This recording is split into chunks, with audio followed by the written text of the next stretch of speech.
Good afternoon, good evening, whatever time of the day that you happen to be, or night, that you happen to be watching Business 140, Fall of 2020, Personal Financial Planning. This is our introductory video. Really glad to have you in Personal Financial Planning this fall. You know, with the pandemic and everything, my Personal Financial Planning class last spring, the last two, Units 3 and Unit 4, the last half of Personal Financial Planning we had to do online. But this is the first time that I've done the entire class online. This originally was going to be a Monday or a Tuesday night class. I can't remember which one right now. But just because of the circumstances and everything that's going on right now, with the pandemic and all, we decided let's go ahead and move this to an online class as opposed to a night class. So that's what we did. So again, I am glad to have you in Personal Financial Planning. I'm going to assume that most of you are business majors, or you are a general studies major with a concentration in business. Now that may not be 100% correct, because two things.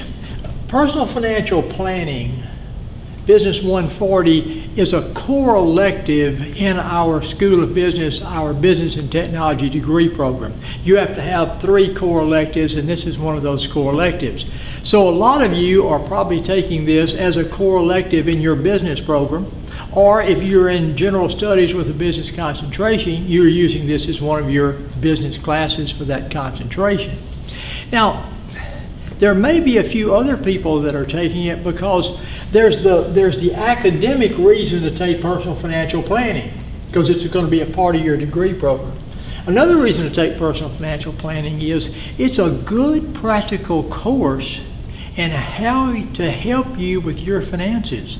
And we'll really talk a lot about that as we begin Chapter 1. But it serves 2 purposes. I want you to use this course academically however you need it, but take advantage of this course and learn how to do things better to help you grow financially, help you increase your wealth. Not a bad idea, huh? Okay, let's talk a little bit about the contract document, the syllabus, which is, of course, is in the syllabus, or contract document is in Canvas for you. Now, when I put this syllabus, and I'm just going to refer to it as a contract document because that's the way I think it is. When I put this together, we were still looking at going online. So there's going to be some things in this. I'm sorry.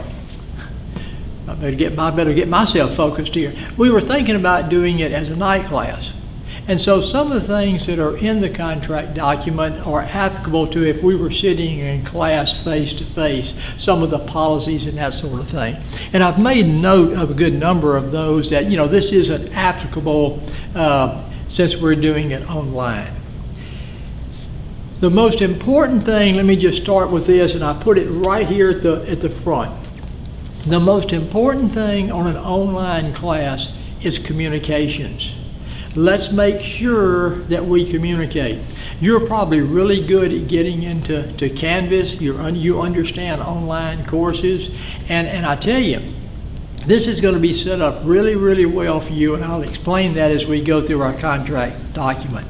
But it's important for you to check emails daily from me, check announcements from me, make sure that you're checking those things to see if I've sent anything additional to you. If you need me, I'm going to give you on here my cell phone. I'm going to give you my email address. So whenever you need to email me, text me, give me a call. All right, let's look at the contract document. This is me. I'm the instructor. I'm the business professor here at the Monroe campus. I've given you my cell phone number, as I've mentioned, and my email address for you to get in touch with me. Now the text. Let's talk about the text a little bit. You can see, and probably you can see this pretty well, Billingsley, Gitman, Jonek, Personal Financial Planning 14th edition. Do you have to have this text? No, I don't think you have to have it. I'm going to try to give you everything that you need to be successful in this class without the text. However, there are some problems that we work. There are some things that this gives a lot more background on some things. It gives some additional information on things. So it wouldn't be a bad idea to have it. As a matter of fact, if you have an interest in personal financial planning, this is just a good book to have. It really can be part of your library, so to speak. It's your decision whether you get it or not. But, business textbooks, they're at least a resource that you can use. And in this particular class, it may be helpful, particularly helpful to you. Okay, but not required. I'm not going to say you have to have it. What I will do is for each chapter, first of all, you will have study notes for each chapter, and then I will do a video for you for each chapter. Now, when I send you the study notes, if there's a particular assignment you need to do, I'll send that assignment with you with the study notes. And if there's some helpful things out of the book that can help you do the assignment, or the way you should follow something to do the assignment, I'll send that as well. So again, I'm going to try to do all the things that I can do to have you fully prepared for it. But again, the text in this particular course is really a great supplement. Okay. I'm just kind of looking through the contract document. What we will do in this class is you will have 4 tests. Test 1, Test 2, Test 3, Test 4. Test 4 is the final, and each test will be worth 100 points. The final is a 100-point test, just like test number 1. The only difference is the final will cover what we have covered since test number 3, but the final will also go back and pick up some things through the first 3/4 of the course. So it is comprehensive. In addition to doing the 4 tests, you're going to have several other assignments. These assignments are really critical in this class because these assignments help you learn personal financial planning, so you can actually use it day to day in your life. You're going to write a finance article. You're going to go and read something in the area of personal financial planning. There's hundreds of them out there on the internet. I want you to read something about some aspect of personal financial planning and do me a 300-word, 1-page summary of what you wrote. We'll talk a little bit more about that later on. You're going to have several mini, M-I-N-I, assignments to do. These mini assignments will help you learn personal financial planning. You've got a little contract acceptance thing that you're going to have to do for me. Instructions will be in here for that. If I can tell you're doing well, you are keeping up, you're taking things on time, you're doing your assignments on time. I have a few points in here for what I call professionalism, and those points you can earn as well. And then lastly, a finance project. At the very end of the semester, you're not going to write a research paper in here, but you're going to do a finance project with me. And I think you'll really enjoy the finance project. And we'll talk more about all these as we go through the contract document. The way that adds up is this: 400-point test, 400 points. The finance project is 20 points. The finance project is 50 points. The finance article is 30 points. The mini assignments add up to a total of 80. The contract acceptance that you'll do is 20, and professionalism is 20. And I hope 50, 60, 70, 80, 160, all that adds up to 200 points. So you're going to have a total of 600 points in this class. Now, how do I make an A, B, C, or D? 90%, 80%, 70%, 60%. So if you want to make an A in this class, let's see, 600 total points, 90% of 600 is 540. You'll need 540 points. Okay, let's see. I'm just kind of flipping through here. Sorry I didn't number these pages, but see what I can find that may be of particular importance to us. I've moved over 3 or 4 or 5 pages further into our contract document where it talks about dates. So let me talk a little bit about dates for this semester. Again, not real important to you, most of them, since we're doing this online. Classes begin August the 17th. Okay.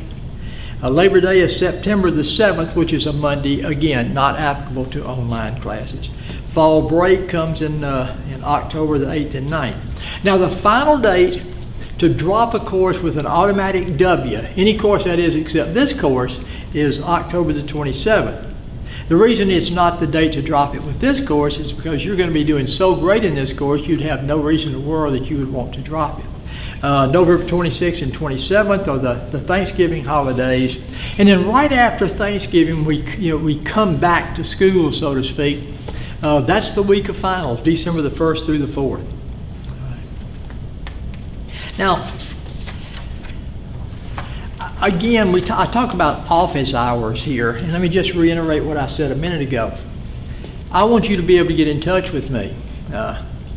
You have my cell phone. You have my email address.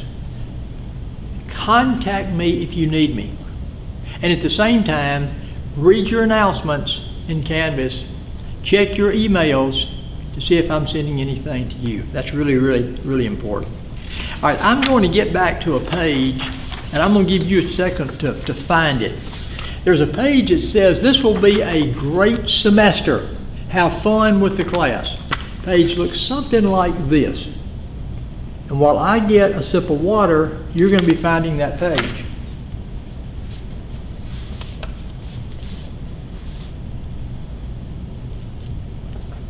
Also, while you're making sure you find that page, I enjoy all the classes I teach because I enjoy students. But personal financial planning was a class that I felt like students probably needed to be able to do a better job with their own finances. And as a result of that, I put this class together, a number of years ago, took it to curriculum committee, got it approved by the LCTCS, and I've taught it ever since. So I don't know, like 10, 12, 14 years, I guess we've done personal financial planning. But this was kind of my baby as far as developing it and bringing it here to Delta. So I really enjoy doing this class.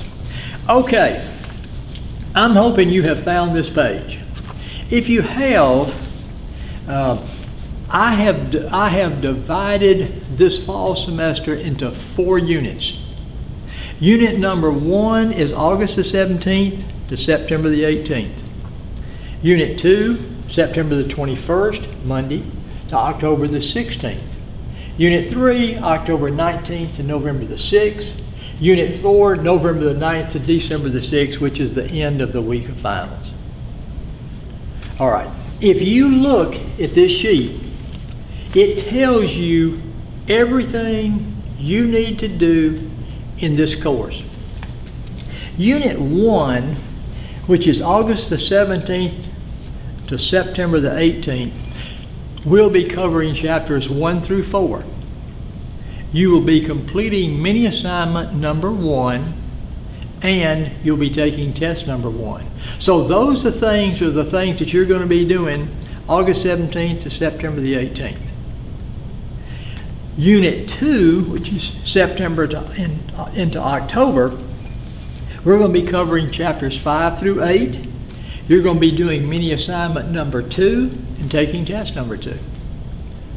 Unit 3, October 19th to November the 6th, we're going to be covering chapters 9 through 12. You're going to be doing mini assignment number 3 and number 4 and taking test number 3. Then, in unit number 4, November the 9th through December the 6th, we're going to be covering chapters 13, 14, and 15. You're going to be doing that finance article formula we talked about, and then we're going to be doing our finance project. And in that week of finals, we'll take our comprehensive finals. It'll be mostly on chapters 13, 14, and 15, which are the chapters we haven't covered on a test. But it will go back and get some things from chapters 1 through 12.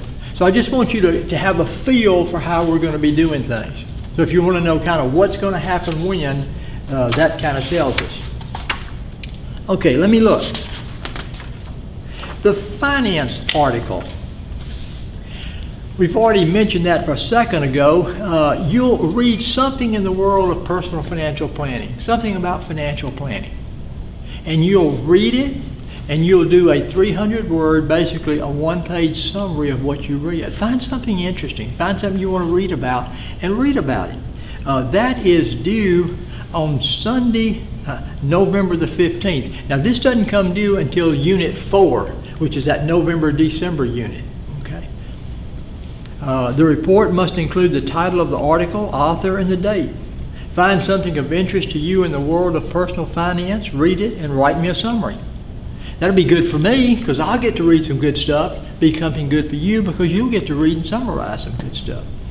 Outside mini assignments.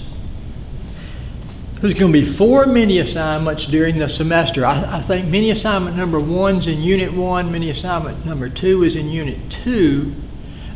Mini assignment 3 and 4 are in Unit 3, and then mini assignment number 4.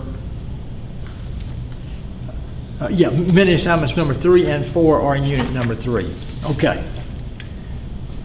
And I've listed this for you. Mini assignment number 1, financial goals, due Sunday, September the 6th. That's in Unit 1. Mini assignment number 2, understanding credit, due Sunday, October the 4th. That's in Unit 2. Unit 3, mini assignment number 3, understanding insurance, due Sunday, November the 1st.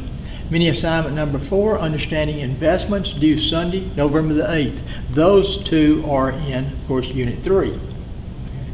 And I've made the statement here, you can turn them in early, but you don't want to get them in, turn them in too early. You want to make sure you've reviewed the chapters that are applicable to those particular mini assignments.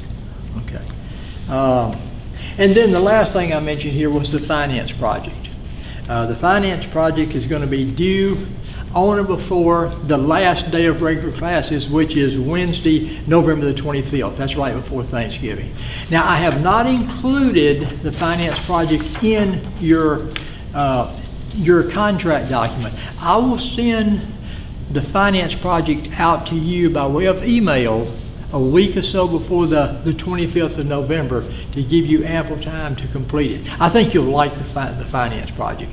A Martian gets involved in the finance project, and I think you'll have fun with that. So now you know what you're going to do, when you're going to do it, when it's due, that sort of thing. Mini assignment number 2 has to do with credit, understanding credit. Now, I say this to just because I want to make a statement. Mini assignment number 2, there's 4 problems, 4 little things that you're going to have to complete. They are in the text. At the end of chapter 6, there is a couple of problems that I want you to work or to answer. And at the end of chapter 7, there's a couple I want you to do there. And there's some information in the chapter that will help you complete those assignments in the right form. Now, when I send you your study guide or your study notes for each chapter, what I'll actually do is I'll send them to you a unit at a time. I'll send you, we're going to be covering chapters 1, 2, 3, and 4 in unit number 1. I will send you chapters 1, 2, 3, and 4 study notes. And at the end of that, I'll also send you the information for the mini assignment. In unit 2, I'll send you the study notes for chapters 5, 6, 7, and 8. I will send you the mini assignment that I want you to do, plus I will send you copies of the pages in that book that will help you do that mini assignment. Okay? All right. Now, talking about tests, we said we're going to have 4 tests. and they're 100 points apiece. What are they going to be like? Well, you're going to have some definitions on the test. They're not Scantron, type tests. They're not all multiple choice or something like that. You're going to have some definitions. Then you're going to have some true false. You're going to have some matching, multiple choice, fill in the blank with a word bank. And then you're going to have some listing or explain or discuss or work a particular problem. There'll usually be 2 or 3 of those on each test. So your test is going to be an objective test, and it's going to be a number of different things. So, again, definitions, maybe you're solving a problem, a discussion, a listing, fill in the blank, multiple choice, matching. Okay. As we go through these chapters, I'm going to be covering the content in those chapters on a video. So chapter 1, you're going to have a video. And I'm standing in room 363. This is the room I do all my classes in. I've got all the hot lights up here that they have set up. Professor Ryan Pierce, a number of you may know Professor Pierce. He's the division chair. He runs the business curriculum for all of our campuses, to include this campus, and he's my boss. He's also very gifted when it comes to videos and things like this. He's worked for ESPN and the Pelicans and things like this. So he set me up a little studio here. I've got my lights, got his camera, that sort of thing, and he's kind of my executive producer. So if you see Professor Pierce, you can thank him for helping us with this. So each chapter we'll do, and we'll slot it into Canvas. So it'll be unit number 1, study notes for unit number 1, and then any mini assignments that you need. And then video 1, video 2, video 3, video 4, the mini assignment, and test number 1, as it happens to be for unit number 1. When I go through and do the videos, I use a couple of words. And if you've had me before, you know this. Know and be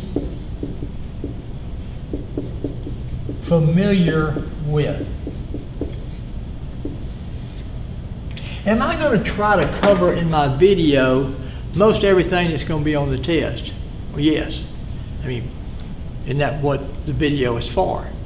So, might I ever put something on the test that wasn't on the video? Well, I might, but I don't intend to. The video is supposed to be something that really helps you, along with the study notes, to prepare for the test. Now, my study notes, they are not beautiful.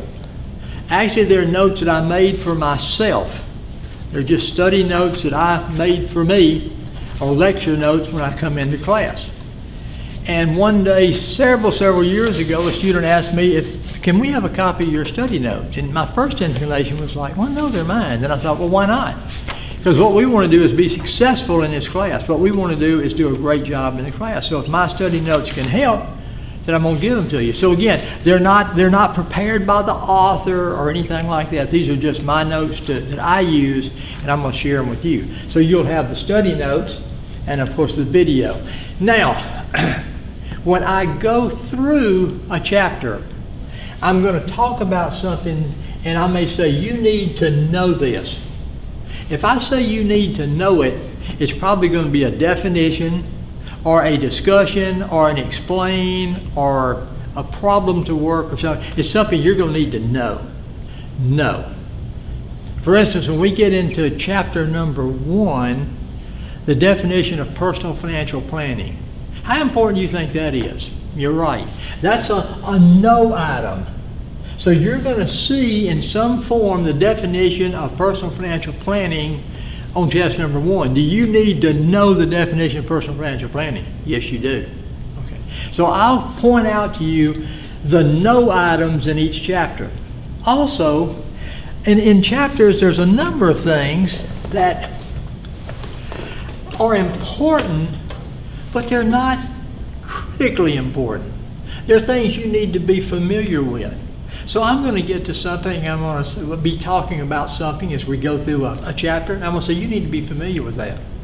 So I'm going to be pointing out through the chapters, this is something you need to know, this is something you need to be familiar with. If you need to be familiar with it, that means it's probably going to be a true false, a multiple choice, a matching, or a fill in the blank.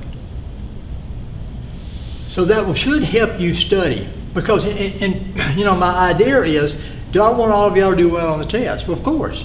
Because that means if you do well on the test, it means you're understanding the subject matter. So I know, to help you study, I know that if you know the know stuff in, let's say, chapter 1, and you're familiar with the familiar stuff, be familiar with stuff in chapter 1, you're going to have a really good understanding of chapter 1. You're going to have a really good understanding of personal financial planning and what we're talking about in that chapter. And you're going to have a good enough understanding that you can start implementing some of those things in your personal financial planning, which I really, really hope that you do. All right. I've put some notes, I've taped up to the camera stand here. See if there's anything else of a particular nature like that I need to tell you. Personal financial planning it's exciting stuff. And again, I know I've said this to you several times, but it helps you with your finances. It helps you with it's very practical stuff. Life insurance, do you need it? What kind? What's the best kind of life insurance for you? Do you set goals for yourself? Should you set financial goals? How about credit? Is credit okay? Credit cards okay?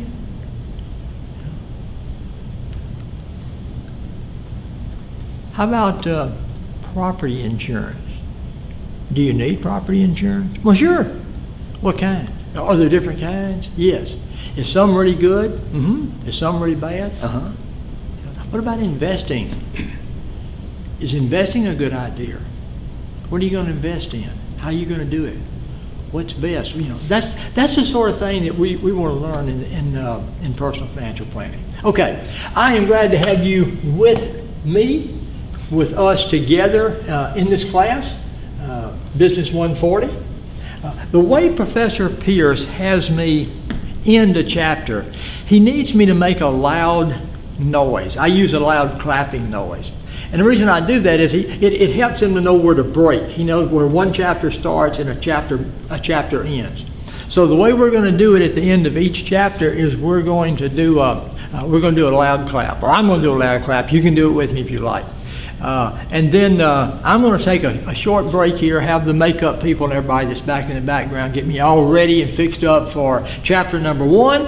I'm going to take a short break and I'm going to come back and I'm going to do chapter 1 for you. Again, glad to have you aboard. Thank you very much. Loud clap. All right.